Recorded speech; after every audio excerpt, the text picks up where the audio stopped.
Amerikanın Huffington Post qəzeti qeyd edib, mən onun olduğu kimi yazmışam, bir neçə il bundan qabaq, orada dünyanın ən böyük ziyarəti baş yazır ki, dünyanın ən böyük ziyarəti baş tutur. Nə üçün onun haqqında eşitməyəsiniz adlı bir başlıq verib. Başlıqda nə qeyd edir? Olduğu kimi oxuyuram. Əgər İslamı tanımaq istəyirsənsə, Ərbəin ziyarətinə get. Amerika qəzeti deyir bunu. Bizimkilər deyir getmə. Amerikanlı İngilis deyir get. Ona görə ki, bu ziyarət dəyərlər və nümunələrin mərasimidir. Dəyərlər və nümunələrin mərasimidir. Və müəllif sonra yenə yazır. 2003-cü ildə bir Avstraliyalı keşiş televizorda Ərbəini görüb Kərbalaya gəlir və İslamı qəbul edir. Haiti'də baş vermiş zəlzələdən sonra ABŞ Müdafiə Nazirliyi 4 milyon dəfə yemək verə bildi zəlzəliyə. Amma Ərbəin ziyarətində isə 200 milyon dəfə yemək hazırlanır. İndi ola bilsin 20 milyon yazıbdır, sıfırın birini artırır, mən onu deyənmərəm. Və bunların hamısı xeyriyyətçilər tərəfindən edilir. Daha sonra yenə yazır. Necə olur ki, Qərbi Londonda olan kiçik bir mitingi, Hong Kongda olan aksiyaları işıqlandırır, amma dünyada qadın, uşaq, qoca, xəstə və s. iştirakı ilə keçirilən bəşərin ən böyük toplantısına göz yumur. Baxın, bunu İngilis qəzeti, Amerika qəzeti qeyd edir. Və bir çoxları da bilirsiniz ki, xristiyanlar gedirlər, Həzrət Hüseyin əleyhissalamı ziyarət edirlər. Bizdə də mərhum Aleksandr var idi, görmüşsünüz çox keşiş, xristiyanların keşişi. O da getmişdi İmam Hüseynin ziyarətinə, bizim müsəlmanlardan getməyiblər, amma o gedib Kərbalada İmam Hüseyni ziyarət edib. Gürcüstanın keşişi, baxmışsınız YouTube'da, hamınız görmüşsünüz. Onun sözünü oxuyuram.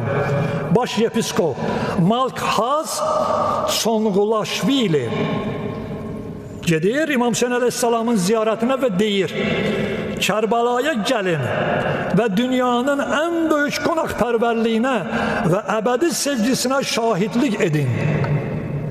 Xristiyan bizə yol göstərir.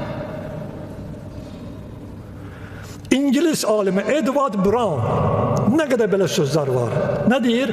Görəsən elə bir qəlb tapılır ki, Kərbəla haqqında söz eşidərkən hüzünlü və dərdli olmasın.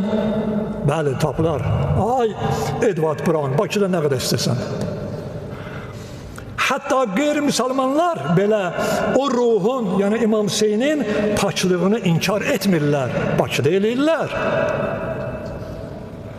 Baxın, bir İngiliz gör Hüseyin əleyhissalam haqqında nə deyir? Əvvəllərdə mən bunu demişəm, mən özüm ona baxmışam. Amerika ordusunda iştirak edən bir xanım, təxminən 50 yaşı vardı. NATO qoşununda, İraqda, İraqlılara zülm eləyəndə, İraqın başına bomba tökəndə o da orada iştirak edib. Özüm o xanıma baxmışam və görmüşəm və qabaqda YouTube'da qoymuşlar onu. İmam Hüseyin əleyhissalamın durub ziyarətinə gəlibdi. Soruşurlar, sən hara, bura hara? Nə olub? Bir xəstəliyə tutulub, bərk xəstəliyə tutulur və o xəstəlikdən sonra bunu ordudan çıxarırlar, gedir Fransada müalicə olunur. Deyir, mən niyyət elədim ki, ey Hüseyin, orada vuruşub, Hüseynin adını dilinə gətirənlərə güllə atıb. Deyir, mən tövbə eləyirəm. Sənin hikmətini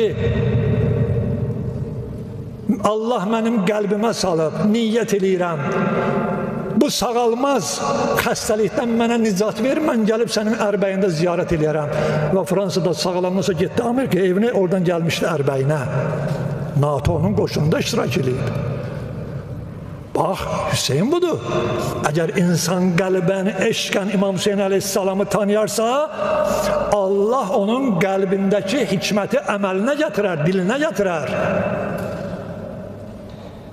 Bəli, Hazret İmam Sadiq Aleyhisselam'dan bir hadiste ne buyurulur? Hazret Harun ibn Harice'ye buyurur: ey Harun, neçə dəfə həcdə müşərrəf olmuşsan, həccə getmişsən? Buyurur: ya ibn Resulillah, 19 dəfə həcc təməttüdə olmuşam. Ya ibn Resulillah, 19 dəfə həcc təməttüdə olmuşam, 19 dəfə ümrədə olmuşam. Hazret ona ne buyurdu? Allahu kunta atmamtaha 20 hacceten kunta kemen zaral Hüseyin ibn Ali. Hazret buyurdu ki, ey Harun, 20. dəfə get müstəhəbbə həccə ki, bir dəfə Hüseyin aleyhisselamı ziyarət eləsən, o 20 dəfədən çoxdur. Bir dəfə Hüseyini ziyarət etmək nədir? 20 dəfə müstəhəbbə ömrədən üstündür.